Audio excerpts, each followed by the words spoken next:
Hello guys, in this video I'm going to show you how to add the profile picture to your Canva account.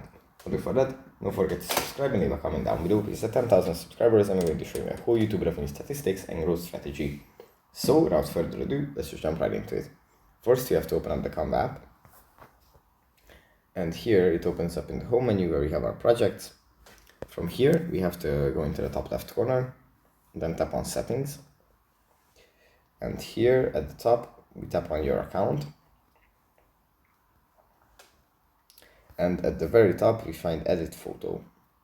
If you tap on this, then we can either remove the current photo or change the photo and select one from our gallery, or take another one and just apply that. So yeah, that's pretty much it for this video. Hope it was helpful for you guys, and I'll see you in the next one. Bye.